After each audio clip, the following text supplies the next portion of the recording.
أعوذ بالله من الشيطان الرجيم. بسم الله الرحمن الرحيم. قل هذه سبيلي أدعو إلى الله على بصيرة أنا ومن اتبعني وسبحان الله وما أنا من المشركين. ওডের মাংস খেলে ওযু নষ্ট হয় কি? ওডের মাংস খেলে ওযু নষ্ট হয়ে যায়, এটা হাদিসের কথা, প্রিয় নবী সাল্লাল্লাহু আলাইহি ওয়াসাল্লাম নিজেই বলেছেন। দ্বিতীয় প্রশ্ন, ওযুর ফরজ কয়টি, কি কি দলিল সহ দয়া করে বলবেন। ওযুর ফরজ মূলত কোরআন দ্বারা সাব্যস্ত হলো 4টি, এবং কোরআনেই সুস্পষ্টভাবে 4টির পাশাপাশি অস্পষ্টভাবে আরও 2টি এসে গেছে, যেগুলো হাদিস এসে আরও নিশ্চিত করে দিয়েছে।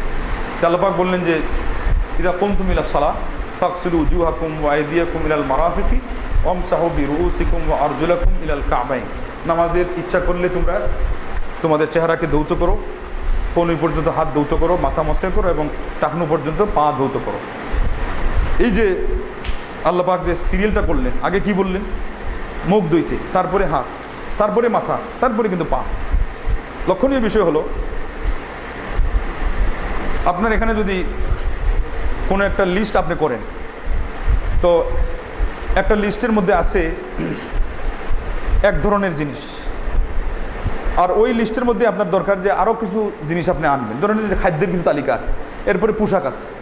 তো সাধারণত যারা বুদ্ধিমান মানুষ, বিবেকবান মানুষ, এবং তার জানা থাকে যে কি কি জিনিস আজকে দরকার আছে, সে লিস্ট করার সময় কি প্রথমে চাউল লিখবে, এরপরে লঙ্গি লিখবে, এরপরে ডাল লিখবে, তারপরে শাড়ি লিখবে, নাকি না চাল ডাল তরকারিগুলো লিখবে আলাদা, এরপরে শাড়ি লিখবে?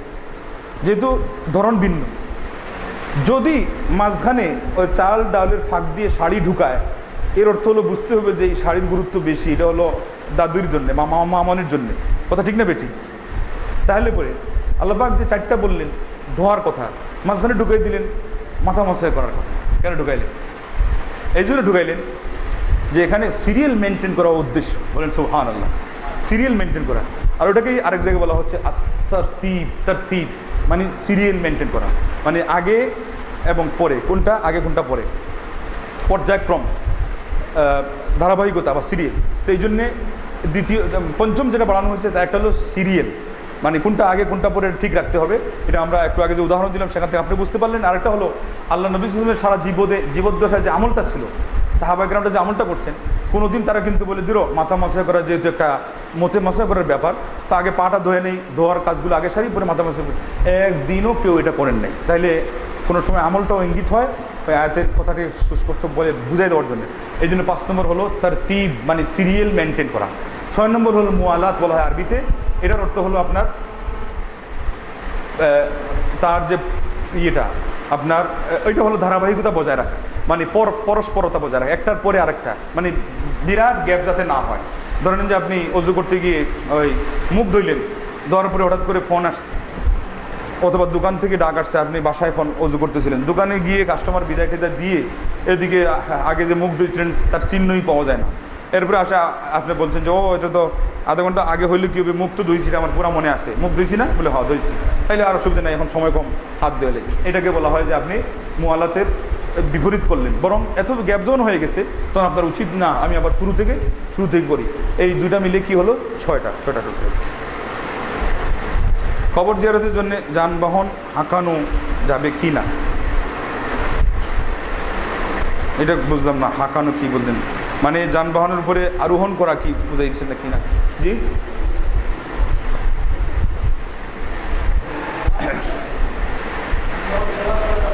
বুঝতে পারছি। আমার মনে হয় এটাই বুঝাচ্ছেন যে ওই যে সফর করা, বাহনে চড়তে হয়তো দূর জায়গা অতিক্রম করতে গেলে, দূরপাল্লার জায়গা অতিক্রম করতে গেলে। বুঝতে পারছি ওইটাকে। ওই দেখেন আমাদের অনুবাদের কিন্তু মিস্টেক দেখেন, অনেক অনুবাদকরা এমন শব্দে অনুবাদ করে যে মানুষ বুঝবে না। এটা কি অনুবাদ হলো? আরে এখানে আপনি শব্দের অনুবাদের জন্য আসেন নাই, ওই লোকটাকে হাদিসের যে মিনিং, উদ্দেশ্যটা বোঝানোর জন্য এসেছেন।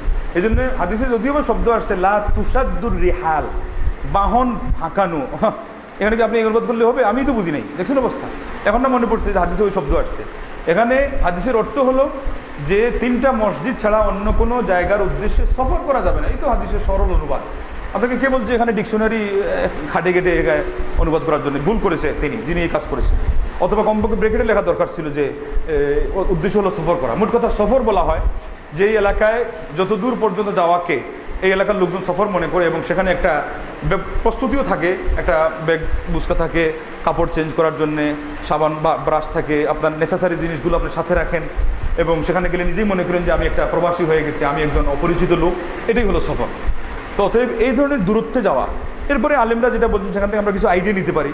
বিশুদ্ধ কথা মানে প্রসিদ্ধ কথা 48 মাইল, যেটা কিলোমিটারের হিসাবে প্রায় 73 হয়, 73 থেকে 77 কিলোমিটারের ভিতরে। তো এটা সাধারণ আইডিয়া নেওয়া যায়। এই জন্যে আলেমগণ বলছেন যে ইমামদের কথা আপনি সবসময় যে নিতে হবে তা না, আবার সবসময় যে এটাকে একেবারে ভুলে যেতে হবে তা না। এই যে যখন দেখা গেল যে কঠিন দুদুল্যমান অবস্থা, আর একটা লোক হা করে দাঁড়িয়ে আছে, হুজুর এটা তো বুঝলাম না, আপনার এলাকায় কী সফর, আমার এলাকায় কী সফর, তাকে আপনি একটা আইডিয়া দেন, কাছে আসবে বলে। ওই কিছু কিছু আলেমরা বলছেন যে 48 মাইল, তাও তো সেটা আইডিয়া পাইলো। তো 48 মাইলে আপনি কিল মারবেন না, কারণ কিল মারা তো হাদিস আর কোরআন ছাড়া আমাদের কোনো জায়গার অথরিটি নাই, কিন্তু আইডিয়া তো পাবে। তো মোট কথা আইডিয়াটা জানিয়ে দেন এবং বলে দেন যে চূড়ান্ত কথা হলো যত দূর গেলে মানুষ এটাকে সফর মনে করে ওই জায়গাতে গেলে আপনি নামাজ কসর করবেন। আর এখানে যে মাসলাটা আছে এটা হলো ও এত দূর গিয়ে আপনি কবর জিয়ারত যে করবেন এটা হলো ইসলামে হারাম। তাহলে প্রশ্নের হলো কি যে কবর জিয়ারতের উদ্দেশ্যে সফর করা জায়েজ কি না? তো উত্তর হলো কবর জিয়ারতের উদ্দেশ্যে সফর করা জায়েজ নাই, হারাম। সিলেট থেকে চিটাগাং চলে যাবেন, ঢাকায় চলে আসবেন, এটা ঠিক নেই। কিন্তু এই জায়গা থেকে আপনি ওই জায়গায় একটা কবর পাইছেন, নদীর এই পার থেকে ওই পারে, হ্যাঁ, এবং যাচ্ছেন, হঠাৎ করে সালাম দিলেন, এমনকি আপনার আপনজন আছে অথবা মন চাইছে জিয়ারত করবেন, হাদিসই তো আসছে তোমরা কবর জিয়ারত করো, কেননা কবর জিয়ারত তোমাদেরকে মৃত্যুর কথা স্মরণ করিয়ে দেয়। তো এই উদ্দেশ্যে যদি হয় তাহলে এটা সমস্যা নাই। কিন্তু সাধারণত আলিমগণ আবার ওইটাও সতর্ক করেন যে মাজার যেগুলোতে হয়েই আছে সেখানে যদি কোনো সাধু মানুষ যায়, থামে, তো অন্যরাও মনে করবে কি যে এই ধরনের চেহারা, এই ধরনের সেই শুধু আসতে পারে। তাইলে তো বোঝা গেল কবর মাজারগুলোর জন্য শুধু লাল সালুওয়ালা যাওয়ার শর্ত না, এখানে সাধু, ভদ্র মানুষ, শিক্ষিত মানুষ এরাও যাইতে পারে। এমন অবস্থায় এইগুলো জায়গায় আপনি ভিড় জমাবেন না, তা না ফলে মানুষ আপনাকে দেখে ভুল বুঝতে পারে। কত বছর বয়সে একজন ব্যক্তির উপর সিয়াম ফরজ হয়? বয়স সাধারণত আনুমানিক, ওই যে বললাম সহযোগিতার জন্য 15 বছর নিতে পারেন, কিন্তু এটা চূড়ান্ত না। যে কসম ভঙ্গের কাফফারা কি? কসম ভঙ্গের কাফফারা হলো আপনি 10 জন মিসকিনকে খাওয়াবেন, অথবা 10 জন মিসকিনকে আপনি কাপড় দিবেন, আর না হলে দাস থাকলে দাস মুক্ত করবেন। এই তিনটা হলো আপনার অপশনাল। আর এই তিনটা যদি আপনি না পারেন তাহলে পরে এমন অবস্থায় আপনার এই তারতিব আসে গেল। তাখির এবং তারতিব এখানে আছে। তারতিবের মাসলা হলো কি, 3 দিন আপনি রোজা রাখবেন। যদি 10 জন মিসকিনকে খাওয়া না দিতে পারেন, পোশাক না দিতে পারেন, অথবা দাস মুক্ত না করেন, তাহলে আপনি কি করবেন? 3 দিন রোজা রাখবেন। এটা হলো কসম ভঙ্গের কাফারা। জি। বুবা ব্যক্তির জন্য শরীয়তের বিধান কি, যেমন সালাত, সিয়াম পালন করবে কি? তো উত্তর হচ্ছে কোরআন আল্লাহ পাক বলেছেন, আউযু বিল্লাহি মিনাশ শাইতানির রাজিম, লা ইউকাল্লিফুল্লাহু নাফসান ইল্লা উসআহা। আল্লাহ পাক কোনো মানুষকে তার সাধ্যের বাইরে কিছু চাপিয়ে দেন না। এর অর্থ হচ্ছে তার অভিভাবকদের উচিত যে তাকে যেভাবে হোক যতটুকু অনুভূতি দেওয়া যায় এই অনুভূতির আলোকে তাকে শিক্ষা দেওয়া।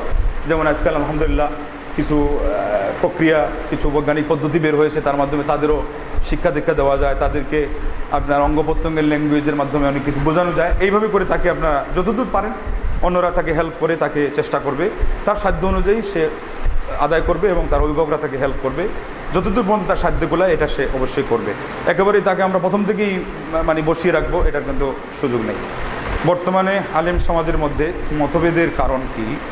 যদিও এক আল্লাহ, এক রসুল, এক খানা, কি যেন খানা কাবা বোধ হয়, বা কাবা এবং কোরআন, অনেক আলেমরা বলেন যে মাযহাব মানতে হবে, সম্বন্ধে বলুন।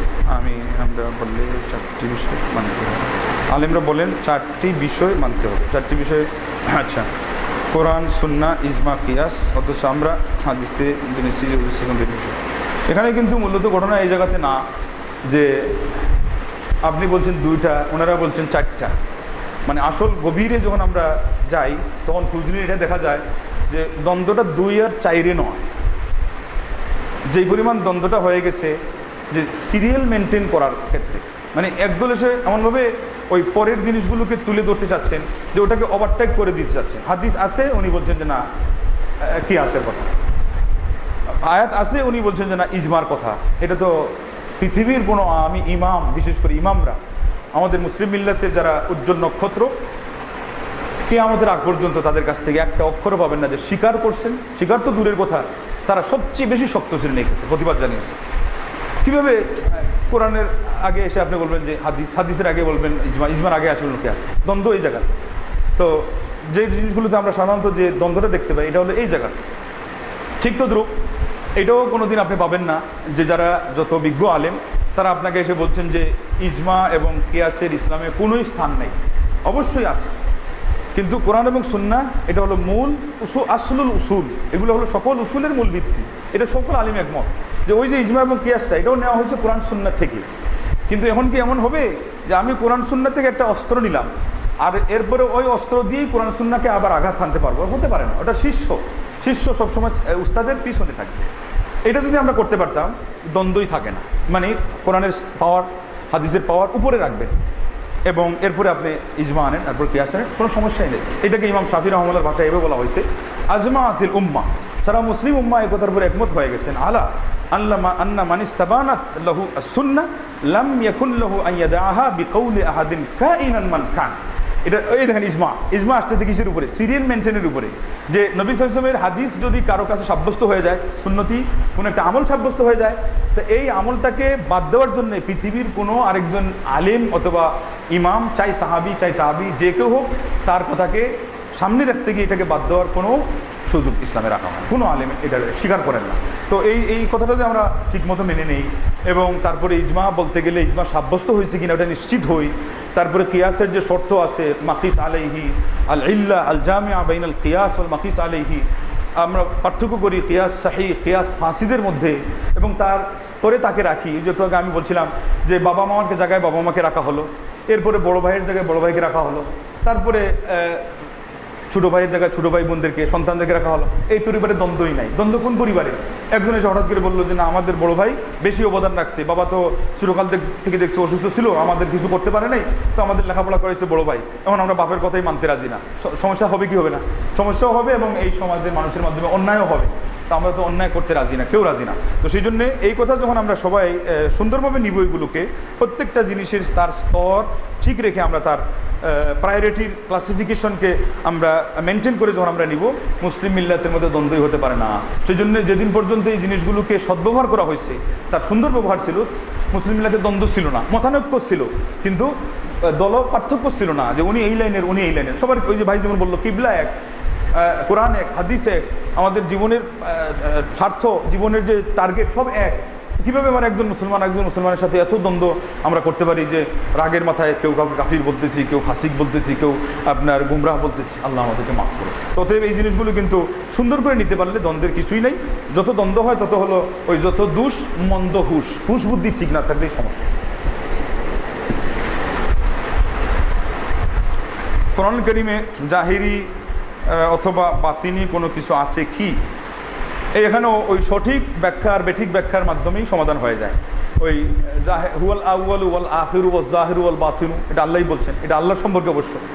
এরপরে আবার এই কোরআন এবং সুন্নাহর মধ্যে আপনি যদি বলেন যে কোরআন সুন্নাহ কি প্রত্যেকটা বিষয় আক্ষরিকভাবে আসছে, যে ওই শব্দ দিয়ে যা বোঝানো হয় ওইটাই এখানে চূড়ান্ত উদ্দেশ্য, নাকি না কোনো জায়গায় ওই যে দালালাতুন নাস, তারপরে ইশারাতুন নাস, ইক্তেদাউন নাস আছে না, এই যে আরেকটা 4 নম্বর প্রকার, এগুলো আছে। যখন আপনি এটাকে স্বীকার করবেন এবং প্রায়োরিটি দিবেন যে যেই পর্যন্ত আমরা কোরআনের বাহ্যিক অর্থটাকে নেওয়ার জন্যে আমরা সবাই দেখব যে এখানে কোনো বাধা নাই এবং কারিনা এসে অন্য কোনো লক্ষণ এসে আমাদেরকে দ্বিতীয় অর্থের দিকে নিতে বাধ্য করছে না, ততক্ষণ আমরা সবাই তার যে শাব্দিক অর্থ বা বাহ্যিক যে অর্থ এটার উপরেই থাকবো।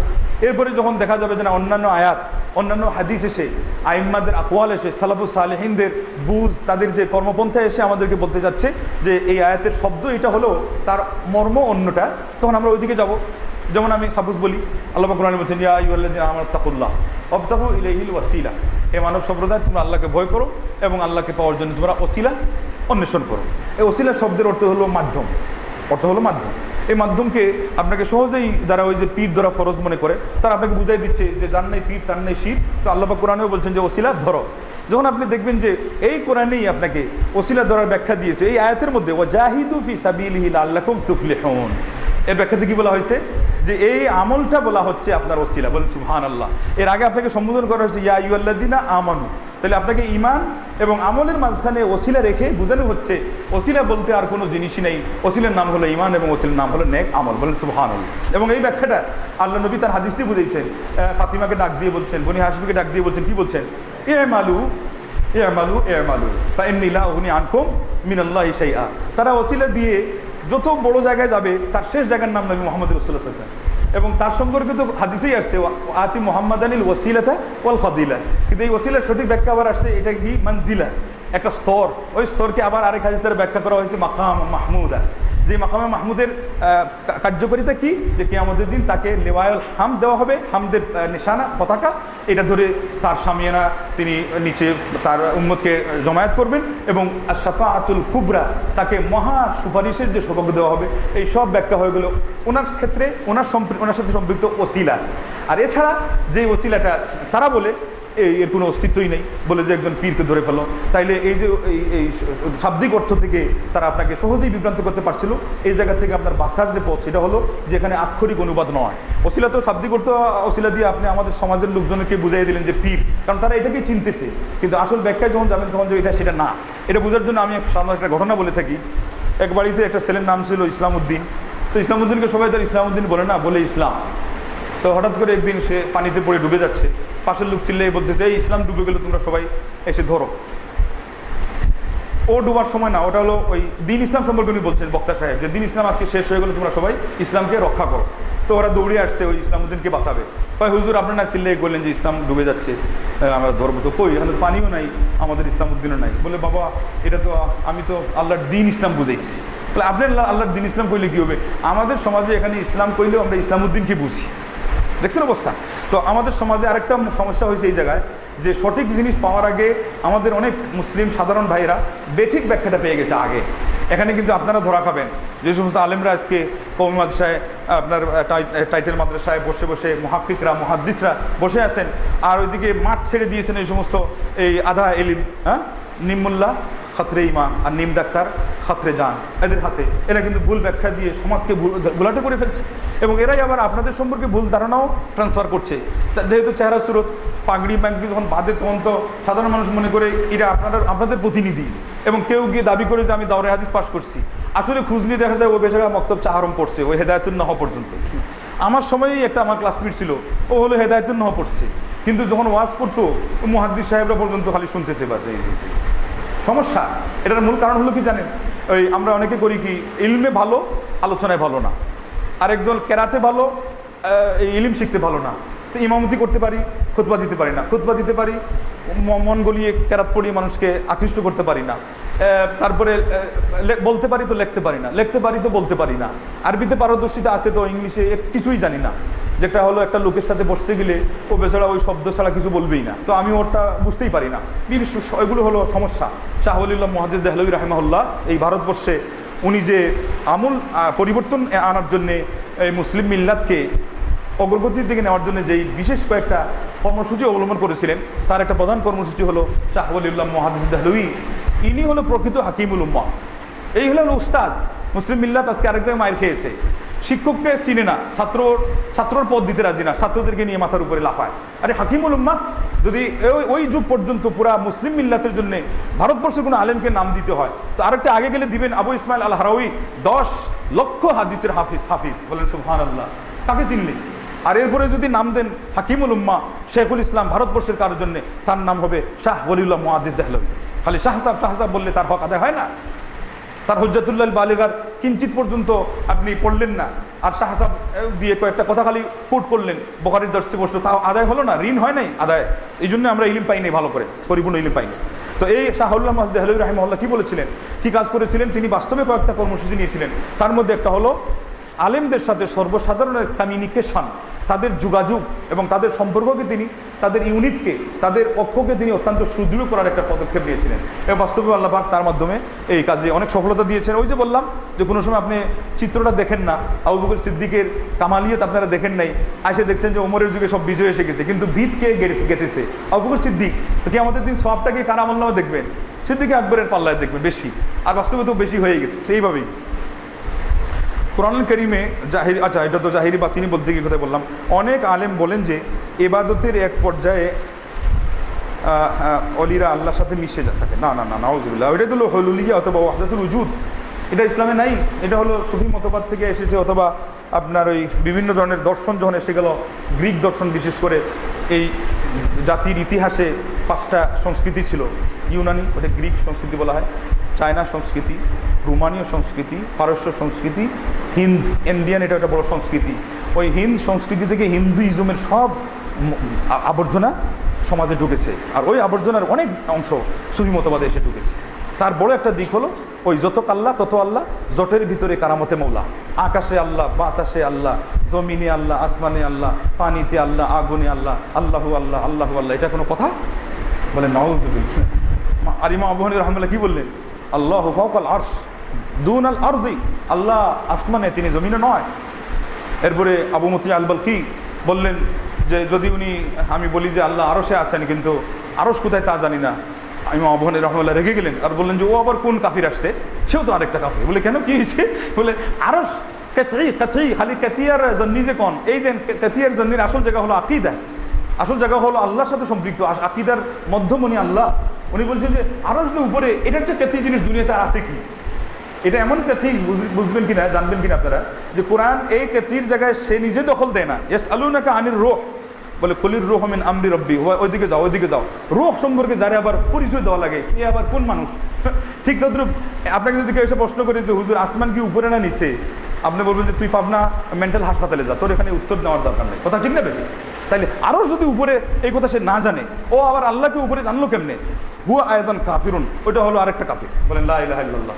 আমাদের আশ্চর্যের বিষয় হলো ওই জাহমি মহিলা ইমাম আবু হানিফা রাহমাতুল্লাহর কাছে এসে যে প্রশ্নটা করছিল, যেই কৌশটা উল্লেখ করে, ওইটা আমরা স্মরণ করি না। সে বলছে, ইমাম আবু হানিফা রাহমাতুল্লাহ, আপনি ওই অজুর মাসালা কম, অনেক ক্রিটিক্যাল, বুঝতে খুব কষ্ট লাগে, কিন্তু জরুরি ঠিকই আছে জানি, কিন্তু এর চেয়ে তো জরুরি আরেকটা জিনিস আছে, সেইটা যদি ঠিক মতো না কন তা কেমন হবো? বলে কি কয় যে আইনা ইলাহুকাল্লাযী তা'বুদু, এই যে ওযু গোসল আর নামাজ রোজা তাহারত পাক পবিত্রতা, এগুলো মাসলা এত সূক্ষ্ম আপনি শিখান, তো যার জন্য এগুলো পড়া হয়, উনি কোথায়? দেখছেন একটা জাহমি মহিলা, জাহমিরা জানেননি কারা? আগে আসেন সিরিয়াল কাদরিয়া, গাইলান আল কাদরি, তারা আল্লাহর নামও স্বীকার করে না, নামের অর্থও স্বীকার করে না, আসমা ও সিফাতের মধ্যে এগুলো সব বিভ্রান্তি। তাদের পরে হলো জাহমিয়া, এরা আল্লাহর শুধু নাম স্বীকার করে, কয় যে আল্লাহর বলে কোনো গুণ নাই। ওই যে একটু আগে বললাম যে যা পানি নিয়ে চলে যা, তোরা আমি মহব্বত করতাম না। আপনারা নিজেরাই মনে করছিলেন যে পেট পড়ে নাই, আল্লাহ তুমি যদি মহব্বত না করো হইলটা কি? এরা কয় যে আল্লাহর কোনো মহব্বত সহবত নাই, ওই পুরস্কার দিব, এটাকে সামারা আমাদের আলিমরা যেমন বুঝেছেন, আল্লাহ রাব্বুল আলামিন বান্দাকে যে ভালোবাসেন, এটার অর্থ হলো রেদা, এর অর্থ হলো উনি আপনাকে একটা গিফট দিয়ে দিবেন, কিন্তু আল্লাহর অন্তরে আপনার স্থান নাই। বলেন নাউযুবিল্লাহ। সেটা জাহমিয়া। এরা বলছে যে আল্লাহ রাব্বুল আলামিনের নাম আছে, যেমন আল্লাহ রাব্বুল আলামিন হলেন আপনার এই মুহিব, মহব্বত করবেন, কিন্তু হোপ তার মধ্যে নাই। বলেন নাউযুবিল্লাহ। এরপরে আসলো মুতাজিলারা, তাদের আশারীরাও আছে, ওনাদের বন্ধুরা, হ্যাঁ, ওনাদের টিম। এরা কি কইছে আল্লাহর মাত্র 7টা গুণ আছে, যেগুলো শুধু নামে মাত্র আমরা স্বীকার করি, কুদরত, হায়াত, রহমত, এই ধরনের, কিন্তু এগুলোর কোনো অর্থ বলে নাই। বলেন নাউযুবিল্লাহ। দেখছেন অবস্থা? তো এইভাবে করে আপনার আসমা ও সিফাতে আমরা ইমামদের থেকে আলাদা হয়ে গেছি, কোরআন থেকে আলাদা হয়ে গেছি, হাদিস থেকে অনেক দূরে সরে গেছি। এরপরে ওখানে গিয়ে এমন জোর দিয়েছি যে মাসলা মাসাইলে, যেখানে উনি নিজেই মূলনীতি দিয়ে গেছেন, হাদিসের বিপরীত হলে ছেড়ে দাও, ইদা সাহাল হাদিস ফাহুয়া মাযহাবি, ওখানে আবার আমরা খুব শক্ত করে ধরেছি। মাফ করবেন, সময় যদি একটু লম্বা হয়ে যায়। এটা শিক্ষণীয় ঘটনা। ভারতবর্ষে ওই যে দিকপালগুলো, তার মধ্যে আরেকজন আলিমের নাম হলো আব্দুল হাই লাখনবী, বলেন রাহিমাহুল্লাহ। আব্দুল হাই লাখনবী, শরে বেকায়া যিনি ব্যাখ্যাতা, ইনি আদ-দুরারুল বাহিয়া ফি তারাজুম তাবাকাত আল উলামা আল হানাফিয়া, এই বইয়ের মধ্যে ঘটনা উল্লেখ করেছেন ইসাম আল বালখি রাহিমাহুল্লাহ। উনি হলেন ইমাম আবু ইউসুফ রাহিমাহুল্লাহর শিষ্য। তো উনি রুকুতে যাওয়ার সময় রফিল আদায় করছেন, ওঠার সময় করছেন, এবং তাশাহুদ থেকে ওঠার সময় করছেন। লোকজন তার কাছে বাদী হয়ে গিয়ে বলল, আপনি আমাদের মাযহাবের 3-4টা পিলারের মধ্যে একটা পিলার, মানে আবু হানিফা, মুহাম্মদ, জুফার, ইমাম আবু রাহিমাহুল্লাহ, এদের 5 নম্বর পিলার উনি ইসাম বালখি, আর আপনি রফিল আদায় করেন। এটার কারণ হানাফি মাযহাব অনুযায়ী রফিল আদায় মাত্র এক জায়গায়, তাকবীর তাহরিমার সাথে। উনি বললো, এটার কারণ আবার কি? তোমরা এত আশ্চর্য হয়েছো? বলে হ্যাঁ, আশ্চর্য তো হয়। আপনি বলবেন আপনি হানাফি মাযহাব থেকে বের হয়ে গেছেন, আর না আপনি এটা করবেন না। উনি বললেন যে এখানে তো আমি এগুলো দেখছি না, তোমরা যা দেখছো। বলে তো আপনার উত্তরটা কম। তো উনি বললো, আল্লাহ রাব্বুল আলামিন কোনো মানুষকে কাল কিয়ামতের দিন এই কথা বলবেন না, বা বরং দুনিয়াতেই বাধ্য করেন নাই যে সে ইমাম আবু হানিফা রাহিমাহুল্লাহ অথবা অন্য কোনো ইমামের কথা অনুযায়ী তার ব্রেনকে এইভাবেই জিম্মি রেখে সকল আমল করবে। বরং কিয়ামতের দিন আল্লাহ পাক তাকে হিসাব নেবেন তার নিজের বিবেক বুদ্ধির আলোকে কী পরিমাণ ইলম তার কাছে পৌঁছেছিল দলিল সহকারে, সেই অনুযায়ী। আল্লাহ তো আমার কাছে ওকাদ সাবাতা ইনদি, আমার কাছে আল্লাহ নবী সাল্লাল্লাহু আলাইহি ওয়াসাল্লামের পক্ষ থেকে এই জায়গাগুলোতে রফুল ইয়াদাইন সাব্যস্ত হয়ে গেছে। তো অতএব আমি এগুলো আমল করি এবং ইমাম আবু হানিফাকে তার পাশাপাশি আমি রাহিমাহুল্লাহ তাকে শ্রদ্ধাও করি। তো তারা চুপচাপ হয়ে গেছে। দুইটা জিনিস শিক্ষণীয়, একটা হলো আগের যুগের ইমামরাও ছিলেন ওই রকম ইমাম, আর তাদের অনুসারীরাও কোনো জিনিস বুঝতে না পারলে প্রশ্ন করতেন ঠিকই, কিন্তু আমাদের মতো এইভাবে ছিলেন। আমাদের আজকে এই গেলে আপনারা মানবেন এখানে তো শুধু একটা দ্বন্দ্ব ছাড়া কলহ ছাড়া আমরা কিছুই বুঝবো না। কেন? আমাদের হলো বুদ্ধি বিবেক ওই রকম নাই, আমরা মাথা ঠান্ডা করে কিছু সিদ্ধান্ত নিতে পারি না। আমরা শুধু ওই মুসলিম মিল্লাতের ভিতরকার অন্তর্দ্বন্দ্বের আগুন বাড়াইতেই জানি, এটাকে নিবাইতে জানি না। আল্লাহ আমাদেরকে যেন হেদায়েত করবেন, আল্লাহুম্মা আমিন। তো যারা রফুল ইয়াদাইন করেন নাই, ওনার বুঝে আসে নাই বলে, যে সাব্যস্ত হয়েছে বলে, তাকেও আমরা কেন দোষারোপ করবো? আর যার কাছে সাব্যস্ত হয়ে গেছে ওই বেচারা নবীর হাদিসের উপর আমল করতেছে, তাকে তো আমি প্রশ্নও করতে পারি না। এই তো সমাধান। আর এইগুলোই চলছে আরব সমাজে।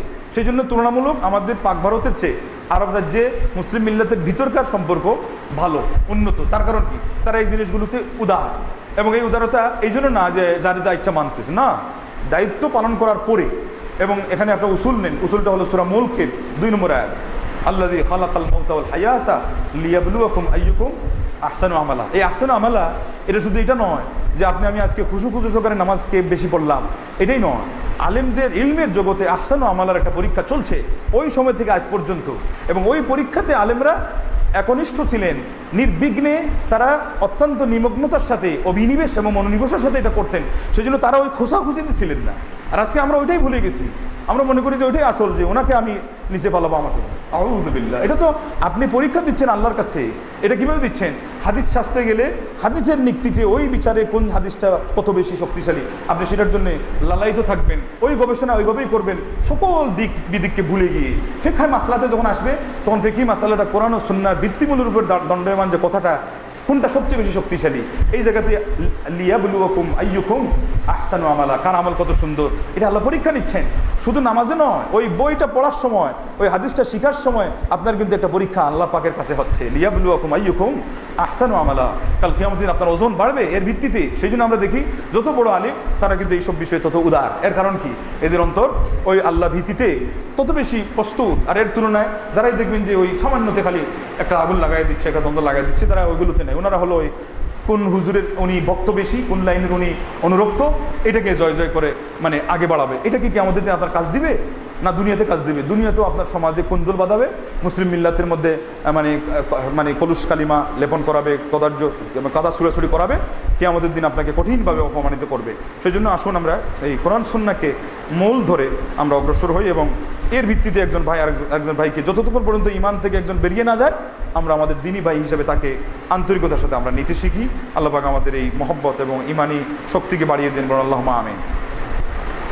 তো যেটা কথা ছিল এটা হলো যে কোনো পর্যায়ে একজন মানুষ আল্লাহর সাথে একাকার হতেই পারে না। মনে রাখবেন পৃথিবীর মধ্যে এর চেয়ে বড় সুদৃঢ় সম্পর্কই নেই। স্বামী স্ত্রী একটা সম্পর্ক আছে না, এর চেয়ে বড় তো আন্তরিক এবং দৈহিক মিল আর কিছুতেই হয় না। সেই জায়গায় যদি এক পক্ষ স্বামী না থাকে আর এক পক্ষ স্ত্রী না থাকে, এখানে কোনো পরিণয় হতে পারে কেমনে? তো বান্দা আর আল্লাহ এই সম্পর্ক হলো আরও ঊর্ধ্বে। সেই জায়গায় এক পক্ষ যদি মাহবুদ না থাকে, আরেক পক্ষ যদি আব্দ না থাকে, তো সম্পর্কের তো সূচনাতেই গুড়ে বালি। তাই একজনে বলছে যে ইন কুলতু আব্দুন ফাহাদা রব্বুন ও ইন কুলতু রব্বুন ফা আন্না ইউকলাফু। বলেছে যে আল্লাহরে যদি কই যে আল্লাহ হলেন গোলাম, তো আল্লাহ তো গোলাম না, আল্লাহ রব, তো কেমনে কই? এখন হে বলে বিপদে পড়ে গেছে। তো তোমার কে কইছে বাবা এই বিপদে পড়ার জন্য? আমরা ছোটকালে ওই রওদাতুল আদবের মধ্যে পড়ছি, ফাররা মিনাল মতারি ও ওকা তাহতাল মিজাবি। ওই বৃষ্টি থেকে পালিয়ে গিয়ে নালার নিচে দাঁড়িয়ে গেল। তো নালার নিচে দাঁড়াইতে তোমার কইলোটাকে কয় যে আল্লাহ রে, তোমার যদি আল্লাহ কই তত তোমার আবার এই বিধিনিষেধ দিয়ে বাধ্য করা যাইব না। এত বড় বাধ্য তোমার শিখাইলো কে? যে তুমি আগে প্রশ্ন করবা যে আল্লাহ কইতে হবে না? আরে রব্বুল আলামিন দিয়ে যে আজকে আলোচনা শুনলেন, তো ইমানের প্রথম কলিতেই তো আল্লাহকে রব বানিয়ে তো আপনি তাকে মাহবুদ স্বীকার করছেন এবং আপনি গোলাম হয়েছেন। তো এত বড় ফাঁসি কি কথা? নাউজুবিল্লাহ। কই যে ইন কুনতু আব্দুন ফাহাজা রব্বুন, আল্লাহ যদি গোলাম কই তো আল্লাহ তো গোলাম না, আল্লাহ তো রব। এই জন্য রব যে তিনি গোলাম না, আরে তিনি তো অনস্বীকার্য রব, চূড়ান্ত রব, একক রব। আর এরপরে কয় ওয়াইন কুনতু রব্বুন ফাআন্না ইউখলাফু, আর যদি বলি যে উনি রব তাহলে তারা আবার কিভাবে কইমু যে রব হইয়া আমার ফরমাইশ মানব? বলেন নাউযুবিল্লাহি মিন যালিক। মাহফিল জুব্বাতে ইল্লাল্লাহ, আরেকজন কইছে আমার এই জুব্বার ভিতরে আল্লাহ। বলেন নাউযুবিল্লাহ। ও হালিল রব্বু ইল্লা ইলাহুনা, তারপরে ও হালিল কালবু ওয়াল খিনজিরু ইল্লা ইলাহুনা, বলছে কুকুর এবং শুকর এগুলো কি আমাদের মাহবুদ ছাড়া আর কোনো কিছু? কেন? ওরা ওই বিশ্বাস থেকে এইগুলোতে এই নগ্নতায় নেমে গেছে যে কয় যে স্রষ্টা নাকি সৃষ্টির মধ্যে লীন হয়ে যান। ওটা ওই তাদের যে দর্শন, হিন্দু মতবাদের বলছিলাম না, আত্মা, মহাত্মা, পরমাত্মা, সংস্কৃত উচ্চারণ, আসলে হলো আত্মা, মহাত্মা, পরমাত্মা। তো তারা বলছে ভারতের আপামর জনসাধারণ হিন্দুরা হলো আত্মা, আর গান্ধী হলেন পরমাত্মা, এই জন্য তার নাম রাখছে কি? মহাত্মা। মহাত্মা গান্ধী কয় না? আর পরমাত্মা হলেন আল্লাহ। তো বলে যে যিনি মহাত্মায় পরিণত হবেন উনি আর পরমাত্মা একাকার হয়ে যাবে, এই জন্য তারা গান্ধীরে দেবতা মানে। তাদের সমাজের বড় কাউকেই তারা দেবতা মানে। আমরা তো এগুলো পারি না, এই জন্য আমাদের কাছে গোলামি করতেই হবে, এবং আল্লাহর গোলাম থাকা পর্যন্ত সে নবীদের মধ্যে সবচেয়ে সম্মানী নবী হয়েছেন আমাদের নবী। জানেন কি না? এটা ইমাম ইবনুল কাইয়িম বলেছেন। ইবনুল কাইয়িমকে খালি গালি দিয়েন না, ইলম শিখতে গেলে ইবনুল কাইয়িমের অনেক কথা শুনতে হবে, কারণ ইলম পাবেন না। এই যে ব্যাখ্যাটা আপনি কই কিতাব পাবেন, কোথায় পাবেন? কি বলছে ইবনুল কাইয়িম রাহমাহুল্লাহ? বলছে আমাদের নবী সাল্লাল্লাহু আলাইহি ওয়াসাল্লামের মর্যাদা সকল নবীদের ঊর্ধ্বে যাওয়ার মূল ফ্যাক্টরটা কি? মাসির কি, ভেদটা কি, গোপন রহস্যটা?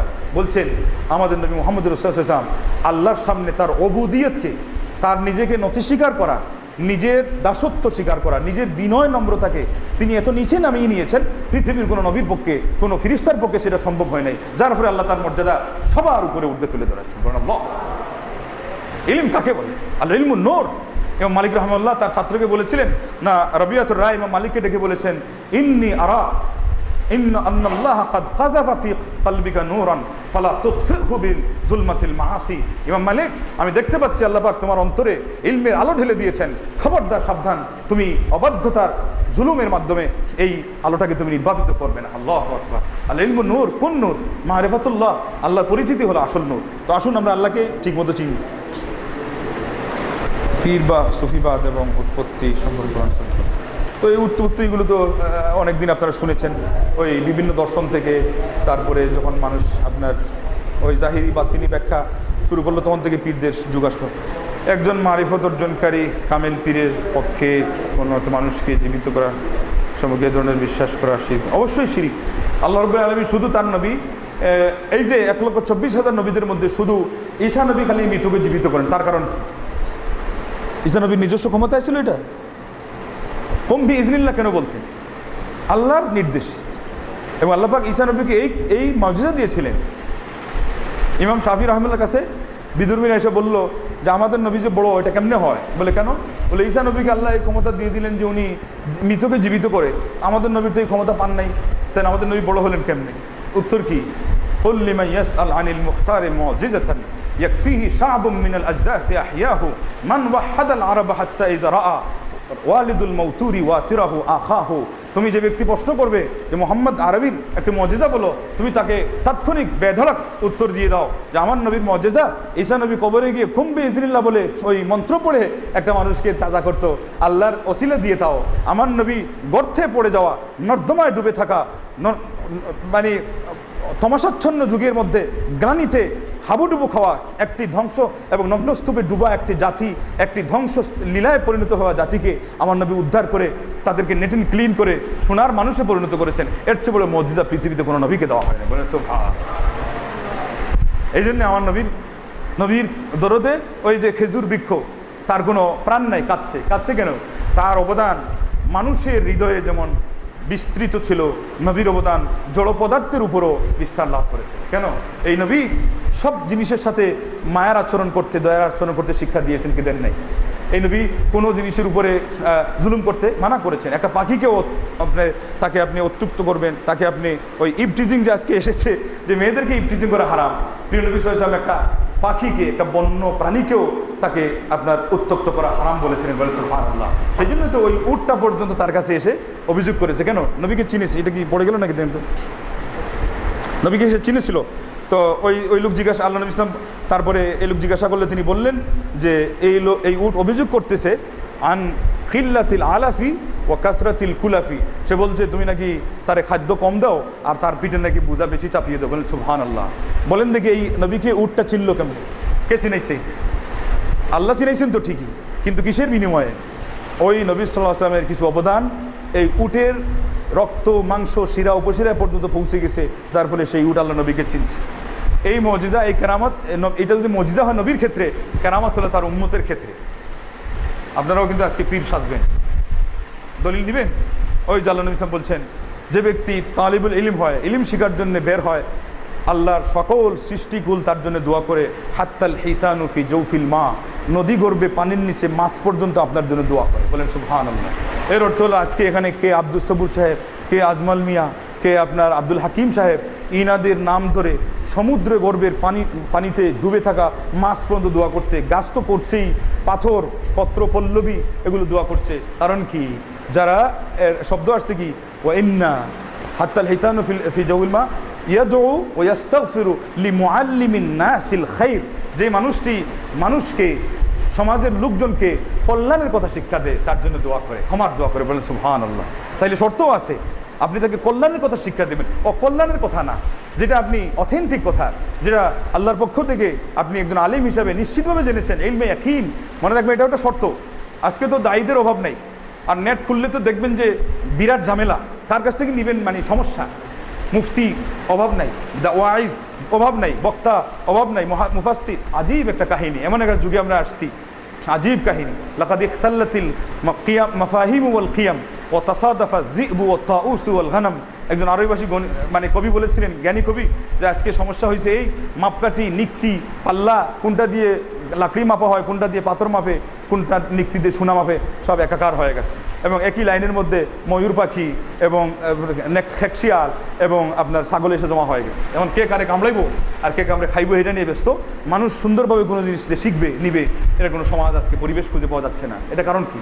কারণ হলো যে যে শাস্ত্রের অভিজ্ঞ আতিল কৌসা বারিহা, এটা আমরা আজকে শিখি নাই, আমরা দিতে জানি নাই। অথচ কবি নজরুল, এত একজন ইংলিশ শিক্ষিত মানুষ, বলেছিলেন যে ইসলামের সৌন্দর্য নিয়ে কবিতা রচনা করাও সহজ, কিন্তু ইসলামের শাস্ত্রীয় বিষয়ে কথা প্রবন্ধ লেখাও কঠিন। বলেন সুবহানাল্লাহ। এটা জ্ঞানের কথা। তো অতএব বন্ধুগণ, এই যে সময় আমরা এসেছি, এই সময় আমাদেরকে নির্ণয় করতে হবে যে আমি কিসের যোগ্য। তো সেই জায়গাতে আমি আমার দায়িত্ব, যদি দায়িত্ব আমাকে ঠেলে দেয় বলতে, আমি বলবো অবশ্যই সৎসাহসিকতার সাথে। কিন্তু যদি আমার এখানে দায়িত্ব আমাকে না বলে এবং যোগ্যতা না থাকে, চুপ থাকাটাই হলো আমার নিজেকে বাঁচানোর দায়িত্ব। আজকে আমরা সেই কথা বলি, আজরাউম আলান নার আজরাউকুম আলান নারি আজরাউকুম আলাল ফতোয়া। বাইহাকী হিসেবে ইবনে মাসউদ রাদিয়াল্লাহু আনহু বলছেন, তোমাদের মধ্যে যে ব্যক্তি দ্বীনের ব্যাপারে কথা বলতে দুঃসাহসী, সেই ব্যক্তি জাহান্নামের আগুনে জ্বলার জন্য সবচেয়ে বেশি দুঃসাহস। একবার ইমাম ফাররা, উনি একটা কাজ করতেছেন, একটা লোক তাকে বলতেছে এটা ঠিক না, না, ওনার পাশে একটা লোক কাজ করতেছে, উনি বলতেছেন এটা ঠিক না। ইমাম ফাররা উনি কিন্তু প্রসিদ্ধ হলেন গ্রামারে, আসলে কিন্তু বড় আলিমও। তো এই জন্য উনি বলেছেন যে এটা ঠিক না। উনি মনে হচ্ছেন এই লোক হলো একটা অশিক্ষিত লোক। ওই লোক ইমাম ফাররাকে এমন প্রশ্ন করছে, ঘামিয়ে দিয়েছে। বলছে, আপনি কি সকল বিদ্যা জানছেন? বলে, তা তো না। অর্ধেক? তাও না। 3 ভাগের 1 ভাগ মনে হয়। যখন বলছেন মনে হয়, তখন ওই লোক কি বলছে যে যেই 3 ভাগের 1 ভাগ আপনি জানছেন আর আরও 2 ভাগ জানেন না, আমাকে যে এই বিষয়ে আপনি মানা করছেন, ওই বিষয়টাকে ওই 2 ভাগের মধ্যে রেখে দেন। ইমাম ফাররা বললেন যে বাবা রে বাবা, কত জ্ঞানীদের কাছ থেকে ইলিম শিখলাম, আজকে না আমার এই আবেদ, যারে আমি মনে করছি জাহিল, সে না আমার উস্তাদের মায়ের শেষ রাইতে আমার খালি ইলিম শিখায় নাই, আদবও শিখাইছে। ইমাম শাফি বলছেন, কুল্লামা আদাবানি দাহরু আরানি নকশা আকলি ও কুল্লামা ইজদাত্তু ইলমান বিজাহলি। যুগ আমাকে আদব শিক্ষা দিয়েছে। জেনে রাখবেন, যে ব্যক্তিকে তার মা বাবা আদব শিখায় না, তার শিক্ষক আদব শিখায় না, তাকে এই যুগের মায়ের তাকে আদব শিখাবে। এটা জ্ঞানীরা বলেছেন। মানলাম ইউআদ্দিবহু ওয়ালিদাহু আদাবাহুল লাইলু ওয়ান নাহারু। ইমাম শাফি আদব শিখেছেন কিসের কাছ থেকে? বলছেন কুল্লামা আদাবানি দাহরু, জামানে কি গর্দিশ, উর্দুতে আমাদের ওলামারা বলবে জামানে কি গর্দিশে, আয় আরবাবে আকল দানিশ, আয় রৌশন জমিন মুসলমানও শুন লো আর ইয়াদ রাখো। শিক্ষণীয় কথা ইমাম শাফির মুখ থেকে কি বলেছেন? বলেছেন, আমাকে যুগ যত আদব শিক্ষা দিল, আরানি নকশা আকলি, আমাকে বলে দিল যে আমার তো বিবেক কম ছিল। ও কুল্লাম ইজদাত্তু ইলমান, যত বেশি ইলম বাড়লো, ইজদাত্তু ইলমান বিজাহলি, তত বেশি আমি বুঝতে শিখলাম যে আমার অতীতে জ্ঞান কম ছিল। বলেন সুবহানাল্লাহ। জ্ঞান কম ছিল। এই জন্য জ্ঞান এমন একটা জিনিস, যত বেশি আপনার অগ্রসর হবেন তত বেশি আপনি বিনয়ী হতে বাধ্য হবেন। কেন? আপনি তোমার বুঝতে পেরেছেন যে এই জিনিসটা ইদা জাআতকা মুযিম্মাতি মিন নাকিসিন ফাহিয়া শাহাদাতু লি বিআন্নী কামিলু, এটা এখান থেকে এসেছে। যেই মানুষ জ্ঞানে আমার চেয়ে কম আবার সে আমার নিন্দা করে, তা আপনি আগে মাপবেন আমার স্ট্যান্ডার্ড কত আর ওনার স্ট্যান্ডার্ড কত। এরপরে আপনি বুঝবেন যে যেহেতু আমার নিচের লোক আমার নিন্দা করছে, তো বুঝতে হবে যে এটা সে ভুল বুঝেছে, আমি ভুল বুঝি।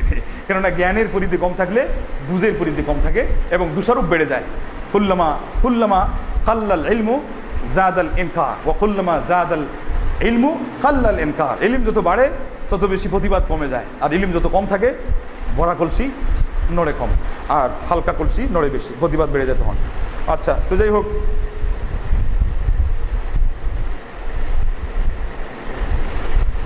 কোনো মানুষকে জীবিত করার তো ক্ষমতা এটা কারণ নাই। এটা আমরা বললাম যে নবীর মুআজিজা ছিল, এটা আল্লাহ দিয়েছিলেন। পরবর্তী যে অনেক ঘটনা আমরা শুনি এগুলো সব মিথ্যা, এগুলো এক বাক্যে কি সবই মিথ্যা। কারণ এগুলো যদি সত্য হয় তাহলে আল্লাহর নবীকে, ঈসা নবীকে যে মুআজিজা দেওয়া হয়েছিল ওইটাই মিথ্যা হয়ে যায়, এটাই মিথ্যা হয়ে যায়। এবং আল্লাহ পাক যে একক ক্ষমতার অধিকারী, কাদিরে কুদরত দারি হরচে কাহি আকুনি মুরদারা তো জান বখশি জিন্দারাত বেজাকুনি, আল্লাহ যে কাদিরে মতলব সেটাই তো স্বীকার করা হয়ে যায়। আমরা কিন্তু অনেক কথা আমাদের কবিতার ছন্দে স্বীকার করি, আবার আকিদা বিশ্বাস সরেজমিনে স্বীকার করি না। গুফতে মুসা বা খুদাদার কুহে তুর, গুফতে আহমদ বা খুদাদার আরশে নূর, এটা কি কইলাম? এটা এর কথাই বললাম যে মুসা নবীর সাথে আমার আল্লাহ কথা বলছেন কুহে তুরের মধ্যে, আর আমার নবীর সাথে আল্লাহ কথা কইছেন আরশে নূরের সাথে। আবার এদিকে বাংলাদেশের ফেমাস এক বক্তা বললেন ইমাম বুখারীর আকিদা হলো আল্লাহ রাব্বুল আলামিন এই কোরআনকে মখলুক বানান নাই, এটাকে তিনি নিজে তার সিফাত হিসাবে নাজিল করেছেন, তিনি কথা বলেছেন। তো এটাই তো সঠিক কথা, হাত্তা ইয়াসমা কালাম আল্লাহ, আল্লাহর কালাম। এবং ফার্সিতে কি আছে যে মোহাম্মদ হরগিজ না গুফতা তা না গুফতা জিব্রাইল, জিব্রাইল হরগিজ না গুফতা তা না গুফতা কিরদেগার, অফি রিওয়ায়াতিন অফি লফজিন তা না গুফতা রব্বে জলিল। তো আপনিই তো বললেন এটা, যেটা আল্লাহর বলা ছাড়া বলেন। আর এটা দলিল কোরআনে কি আছে, ফাইদা কারানাহু ফাত্তাবি কুরআনা, যদিও বা এখানে উদ্দেশ্য জিবরিল, কিন্তু এরপরও নিসবত কেন? যদিও বা ঘর বানিয়েছেন মানুষেরা, কিন্তু নিসবত কেন আল্লাহ করে দিলেন? শরফ। তো এখানে শরফটা বাস্তবের সাথেও মিল আছে যে ফাইদা কারানা, আল্লাহ নিজে পড়েছেন। আর এরপরে এগেনস্টে দাঁড় করে দিলেন শেখ সাদি। তো কোথায় আসমানের চাঁদ আর কোথায় জমিনের খাত? শেখ সাদি একজন হাকিম মানুষ, অবশ্যই সম্মানের পাত্র, কত সুন্দর কথা বলে গেছেন। ইলিম চন্দাকে বেশতের খানি চু আমল দর তু নেস্ত নাদারি না দানিশমন চার পাই বরু কিতাবে চান। আল্লাহু আকবার, কত সুন্দর বললেন। যতই ইলিম শিখো না কেন, যদি তোমার আমল না থাকে তুমি গাদার মতো, তোমার পিঠে কিছু কিতাব ছড়িয়ে দেওয়া হয়েছে। আজ খুদা খাহি কে তৌফিকে আদব বে আদব মাহরুম গশত আজ ফজলে রব। আল্লাহু আকবার, কত সুন্দর সুন্দর কথা তিনি বলেছেন। কিন্তু কোথায় শেখ সাদি? উনি তো কোনো শাস্ত্রীয় আলিমই না। আর ইমাম বুখারী আল্লাহু আকবার ফকিহুল উম্মাহ, কে বলেছেন? মুহাদ্দিস কুল শিরোমণি আরেকজন হাম্মাদ বিন আপনার আহমদ হুমায়দ হাম্মাদ বিন আহমদ বলেছেন ইমাম বুখারী ফকিহুল উম্মাহ। আল্লাহু আকবার, ফিকহুল বুখারী ফি তারাজুমিহি, কেন হাদা ফকিহ, অত অনেক বড় ফকিহ, তাকে আপনি মাপলেন সাদির সাথে, আর এরপরে তার কথাকে নিচে রাখলেন, শেখ সাদির কথা উপরে তুললেন। কথা তো তার না, কথা কোরআনের। এরপরে হাদিসের কালামুল্লাহ বারবার বলা হয়েছে, কথা মূলত ইমাম আহমদ বিন হাম্বলের, যার জন্য আহমদ বিন হাম্বল যাবজ্জীবন মানে আপনার জীবন পণ করে দিয়ে কষ্ট স্বীকার করেছেন। উটের যেটা বর্ষাঘাত তার চেয়ে আরো বড়, আল্লাহদের নিজের বাছনিক কষ্ট স্বীকার করেছেন, শুধু কিসের বিনিময়ে? যে কোরআন কালামুল্লাহ গায়রু মাখলুক। আর আমরা ঘটনা বলার সময় মানুষের সামনে কাঁদিয়ে ঘটনাই বলি ঠিকই, কিন্তু এরপরে আস্তে করে ইমাম সাদির কথা দিয়ে ইমাম বুখারীর কথা সামনে এনে কেটে দিলাম। আসলে তো ইমাম বুখারীর কথা না, এটা আল্লাহর কথা। জানেন তাইলে আরেকটা তত্ত্বের কথা জানেন, তাওরাত হতে পারে, জাবুর হতে পারে, ইনজিল হতে পারে, কিন্তু কালামুল্লাহ না। বলেন সুবহানাল্লাহ। এগুলো কি? কিতাবুল্লাহ। কিন্তু কোরআন হলো কি? কোরআন হলো কি? কালামুল্লাহ। नबी आते रहे आखिर में इमामुल अंबिया आए। बोलें सुभान अल्लाह। नबी आते रहे आखिर में इमामुल अंबिया आए, वो साथ लेकर रब का पैगाम आए। বলছেন নবীরা আসতে থাকলো, শেষ পর্যন্ত ইমামুল আম্বিয়া আসলেন। তার নাম কে? নবী মুহাম্মদুর রাসূলুল্লাহ। এবং তিনি কি নিয়ে আসলেন? আল্লাহর পক্ষ থেকে বার্তা নিয়ে আসলেন। বলেন সুবহানাল্লাহ। उनका तज़किरा है नमाज में, दुरूद में, आज़ानों में, खुदा के नाम के बाद अक्सर उन्हीं का नाम आए। আমার নবীর উল্লেখ হয় আজানের মধ্যে, কোরআনের মধ্যে, দুরুদের মধ্যে এবং আপনার নামাজের মধ্যে। আল্লাহর নামের পরে পরে সারা পৃথিবীতে যার নাম গুঞ্জরিত হয়, যার নাম উচ্চারিত হয়, যার কথা আলোচিত হয়, তার নাম হলেন নবী মুহাম্মদুর রাসূলুল্লাহ সাল্লাল্লাহু আলাইহি ওয়াসাল্লাম। এবং অবজার্ভ করেন সারা পৃথিবীতে বলা হয়েছে যেই মানুষটা সবচেয়ে বেশি নিন্দিত, সবচেয়ে বেশি নন্দিত মানুষের মধ্যে, তার নাম নবী মুহাম্মদুর রাসূলুল্লাহ। ৬,০০০-এর ঊর্ধ্বে আল্লাহ নবীর জীবনীতে কিতাব লেখা হয়েছে। শেষ কথাটা কি বলছেন কবি? তাওরাত জবুর ইনজিল মিলি নবিयों को मेरा आका लेकर रब का কোরআন আয়। বলেন সুবহানাল্লাহ। নবীদেরকে আল্লাহ তাওরাত দিয়েছেন, কাউকে জবুর দিয়েছেন, কাউকে ইনজিল দিয়েছেন। আমার আকা, আমার নেতা, খালি বললেই হবে না যে তোমার নেতা, আমার নেতা বিশ্ব নবী মুস্তফা। বাস্তবে নবীকে আপনার মনের মণিকুঠার, হৃদয়ের গহীন বনে, অন্তরের হৃদয় তন্ত্রীতে সবার ঊর্ধ্বে, সকল নেতার ঊর্ধ্বে স্থান দিতে পেরেছেন কিনা বাস্তবে সরেজমিনে, সেটা আসল প্রশ্ন। তো বললেন যে আমার আকা মানে আমার নেতা লেকার রবকা কোরআন আয়, তিনি নিয়ে আল্লাহর কোরআন নিয়ে এসেছেন। কোরআন আর একটা নাম, এর প্রমাণও হলো কোরআন পঠা মানে পাঠ থেকে এসেছে, আল্লাহ এটা পাঠ করে দিয়েছেন। কালামুল্লাহ বলা হয়েছে, আল্লাহ এটা উচ্চারণ করে দিয়েছেন। বলে সুবহানাল্লাহ। তো যাই হোক, কথা অনেক আছে, সংক্ষেপে আজকে এই আমি মনে করি এই পর্যন্ত শেষ করি। আর কিছু আসুন। আচ্ছা, আরেকটা প্রশ্ন ভাই বলছেন যে মানুষ মারা যাওয়ার পর মৃত ব্যক্তির সামনে কোরআন কিংবা কোনো ধরনের তাসবিহ খতমের কোনো বিধান আছে কি? তার সামনে পড়ার কোনো দলিল নাই, বা সূরা ইয়াসিন যে পড়ার কথা আসছে এটা হাদিসটা জয়ীফ। তো এতটুকু সাব্যস্ত আছে ইসলামে যে আপনি কোনো একটা ভালো কাজের জন্য, দোয়া করার জন্য আপনি নেক আমল করতে পারেন। তো এখন আপনি বাবা মারা যাচ্ছে, ভাই মারা যাচ্ছে, সেই জন্যে স্বভাবগতভাবেই আপনার মনে একটা ইচ্ছা আসবে যে আল্লাহ আমার আপনজনকে তুমি ইমানের সাথে মৃত্যু দাও। তো যে কোনো দোয়ার আগে নেক আমলটা ইসলামে বিধিবদ্ধ। নেক আমলের মধ্যে জিকিরও হতে পারে, কয়েকবার দুরুদ হতে পারে, কোরআন তিলাওয়াত হতে পারে, দান খয়রাত হতে পারে। কিন্তু এটার জন্য যে কোনো আনুষ্ঠানিকতা অথবা নির্ধারিত জায়গা ঠিক করা, ওই ওনাকে সামনে রেখে গুলবৈঠক করে বসা, এইগুলো ইসলামে নাই, এটা কোনো দলিল দ্বারা সাব্যস্ত নেই। আচ্ছা, এরপরে কি বলেছেন, মৃত ব্যক্তির জন্য দোয়ার বিধান কি? দোয়ার বিধান অবশ্যই আছে, দোয়া করবেন, ওইটাই তো। এবং বিশেষ করে ছেলে দোয়া করবে, ছেলেটা আগে সৎ হবে, মানে সে নিজেই বেঈমান অথবা বেনামাজি, এমনকি সুদখোর, হালাল রিজিক হালাল না, রিজিক হালাল না হলে দোয়া কবুল হয় না। হজে গেছে বেচারা, তো বলছে লব্বাইক লব্বাইক, আল্লাহ বলছে লা লব্বাইক ওয়ালা সাদাইক, বুখারী শরীফ হাদিস। তো এগুলো আগে সে শর্ত পূরণ করবে এবং সে নিজে দোয়া করবে। সেই সাথে যে কোনো মুমিন আরেক মুমিনের জন্য দোয়া করলে বিজাহরিল গায়ব দাওয়াতুল মুসলিমি বিজাহরিল গায়বি মুস্তাজাবাতুন, আল্লাহ নবী সাল্লাল্লাহু আলাইহি ওয়াসাল্লাম বলছেন যে অসাক্ষাতে কোনো মুসলিম ব্যক্তির জন্য দোয়া কবুল হয়, এবং বেচারা মারা গেছে দোয়া কবুল হবে। কিন্তু ওই যে আনুষ্ঠানিকতা যেখানে বলা হলো 40 4 দিন সিন্নি, এগুলোর বিধান নেই। এই গরু খাওয়ালে, গরু খেয়ে আপনি মৃত্যুর বাড়িকে আপনি বিয়ে বাড়িতে পরিণত করলেন, এটা তো মরা বাড়ি। তো মরা বাড়িতে হলো বিলাপও নিষেধ, একটু আগে বলা হয়েছে। কান্নাটাও, দুঃখটাও প্রকাশ করবেন ইসলামের রীতি অনুযায়ী, উদযাপনটা হাস্যরসের কাজটাও করবেন ইসলামের রীতি অনুযায়ী। আপনি ঈদ উল ফিতর, ঈদ উল আজহা পালন করবেন, ইসলাম দিয়েছে, সেই জায়গাতেও ইসলামের বিধান লঙ্ঘন করে তো ওই যে নারী পুরুষ একাকার হয়ে যাওয়া, ছবি নিয়ে বিজি হওয়া, এটা তো জায়েজ নাই। তো সেখানে আবার মৃত্যুর দিন যেখানে দুঃখ করার কথা, এখানে আপনি গরু খাবেন কেমনি আর মুরগের রান চাপাবেন কেমনি, এটা তো হয় না। এখানে আপনি দোয়া করবেন আন্তরিকতার সাথে এবং খুব সিম্পল রাখবেন। কান্নাকাটিটাও আনুষ্ঠানিকতা যাতে না হয়, কোনো ধরনের আয়োজন না হয়, উদযাপন না হয়। হ্যাঁ, দূর থেকে মেহমান আসছে, তাদের মেহমানদারি করে খাবার দিয়ে বিদায় দেন, সেটা আমরা ইসলাম কেন এটা সবাই গ্রহণ করে, ইসলামে গ্রহণ করে।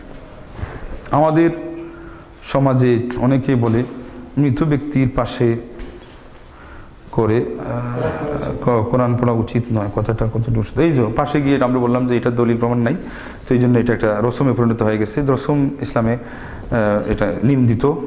এই জন্য আপনি নিজের জায়গায় বসে কিবলামুখী হয়ে ভালো করে মনোযোগিতার সাথে পড়বেন, এটা হলো আসল।